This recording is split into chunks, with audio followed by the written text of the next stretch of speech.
पटना से गंगा किनारे से हम बात करेंगे बिहार के चुनावी दंगल की, और आज के शो में हम इसी के बारे में चर्चा करेंगे। उन दो फैक्टर्स के बारे में चर्चा करेंगे जिसकी चर्चा शायद बिहार में हो रही है, लेकिन लगता है कि उतनी नहीं हो रही है। मैं बात कर रहा हूं पीके और एए की। पीके यानी प्रशांत किशोर, एए यानी असदुद्दीन ओवैसी। ये दोनों ही इस बार की महागठबंधन बनाम एनडीए की लड़ाई में एक अहम भूमिका निभा सकते हैं, और इसीलिए इन पर चर्चा करना जरूरी है। एक तरफ प्रशांत किशोर ये दावा कर रहे थे कि राघोपुर से वो चुनाव लड़ेंगे, ये दावा कर रहे थे कि तेजस्वी यादव को पटकर ही देंगे, लेकिन लगता है कि उससे पहले ही उन्होंने मैदान छोड़ दिया है। लेकिन फिर भी प्रशांत किशोर का फैक्टर बड़ा इंपॉर्टेंट फैसला दे सकता है, क्योंकि वो दावा कर रहे हैं कि या तो उनकी 10 सीटें आएंगी या तो 150 सीटें आएंगी। आमतौर पर प्रशांत किशोर बड़े बड़े दावे कर सकते हैं। 2024 के लोकसभा के चुनाव में हालांकि उनके दावे सही साबित नहीं हुए। दूसरी तरफ असदुद्दीन ओवैसी है, एआईएमआईएम के अध्यक्ष। पिछली बार भी 2020 में उन्होंने अपना कमाल बिहार के चुनाव में दिखाया था। इस बार करीब करीब 100 सीटों पर वो चुनाव लड़ना चाहते हैं। इससे पहले उन्होंने महागठबंधन या आरजेडी से बातचीत करने की कोशिश की थी, लेकिन आरजेडी ने उन्हें घास नहीं डाली, तो आखिरकार बीएसपी और भीम आर्मी के साथ मिलकर दलित मुस्लिम कॉम्बिनेशन के साथ में वो एक बार फिर बिहार चुनाव में उतर चुके हैं। तो इन दोनों फैक्टर्स का महागठबंधन और एनडीए की लड़ाई के बीच में क्या असर होगा, इस पर हम चर्चा करेंगे, और मेरे साथ तमाम मेहमान भी जुड़ेंगे, उनसे भी आप मुलाकात करेंगे। लेकिन पहले ये खबर देख लेते हैं। मोदी का राज की जनता का राज, आपको हमको डरने की जरूरत नहीं है। नया दांव प्रशांत किशोर की सियासत का है, जिनके निशाने पर हर विपक्षी दल है। प्रशांत बीजेपी नेता पर फर्जीवाड़े से लेकर भ्रष्टाचार तक के आरोप लगाते हैं। कांग्रेस आरजेडी पर कुशासन और अक्षमता के आरोप लगाते हैं।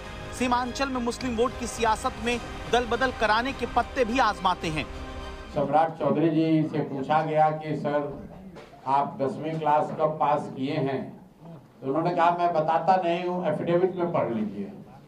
तो आज उनका एफिडेविट आया है और मैं भी उसमें पढ़ने की कोशिश कर रहा था। उसमें ये कहीं नहीं लिखा है कि वो 10वां कब पास किए। सम्राट चौधरी ने ये नहीं बताया है कि उन्होंने 10th और 12th कब पास किया है कि नहीं किया है। दूसरी बात, 1995 के नरसंहार के वो आरोपी हैं, जेल में थे, उस केस का स्टेटस क्या है? उस केस से बरी हुए, उस केस से बेल पर हैं कि उस केस को बंद कर दिया गया है? उनको ये बात अपने एफिडेविट में बतानी चाहिए थी, जो उन्होंने बताई नहीं है। इस बार के बिहार चुनाव में क्या पीके इफेक्ट चुनावी समीकरण पर असर डाल रहा?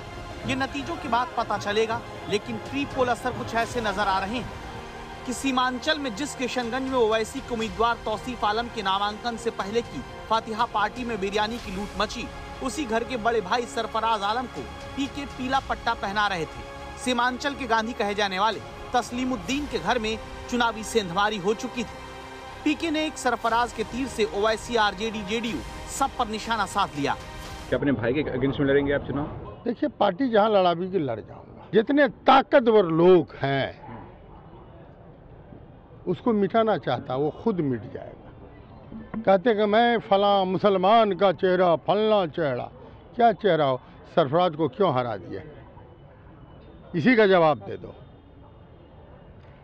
सरफराज जब एक ताकतवर मुसलमान था, आपने हराने का काम किया। इस बार समाप्त हो जाएगा, खाली हो जाएगा। ये मेरे कोई बाप दादा की पार्टी नहीं है, कोई लेगेसी नहीं है।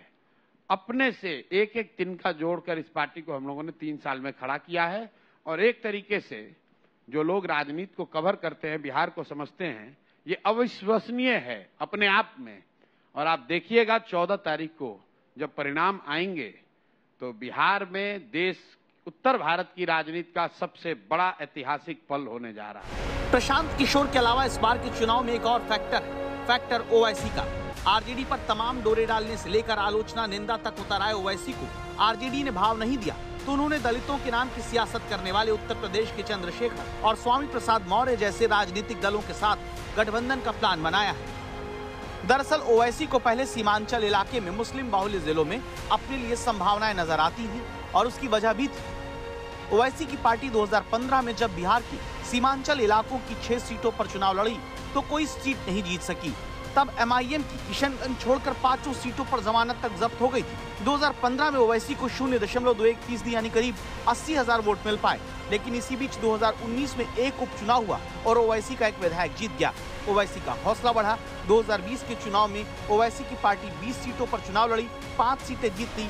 तब उन्हें 1.24% वोट यानी करीब 5,23,000 से अधिक वोट मिला। बिहार में दिख रही संभावनाओं के मद्देनजर ओवैसी इस बार भी किसी तरह महागठबंधन में आकर बीजेपी जेडीयू विरोधी गैर मुस्लिम वोट हासिल करने की कोशिश कर रहे थे, लेकिन तेजस्वी ने उन्हें साथ नहीं लिया। अब ओवैसी नए मोर्चे का ऐलान कर रहे हैं। प्लान है कि हैदराबाद के ओवैसी की AIMIM बिहार की 35 सीटों पर चुनाव लड़ेगी, जबकि यूपी के चंद्रशेखर की आजाद समाज पार्टी 25 सीटों पर और यूपी के ही स्वामी प्रसाद मौर्य की पार्टी 4 सीट पर बिहार में चुनाव लड़ेगी। बिहार की 20% दलित और 17% मुस्लिम आबादी वाले वोट बैंक को देखते हुए ओवैसी ने यह मोर्चा कायम किया है, लेकिन ये फैक्टर कितना काम कर सकता है, ये देखना है। आज तक ब्यूरो।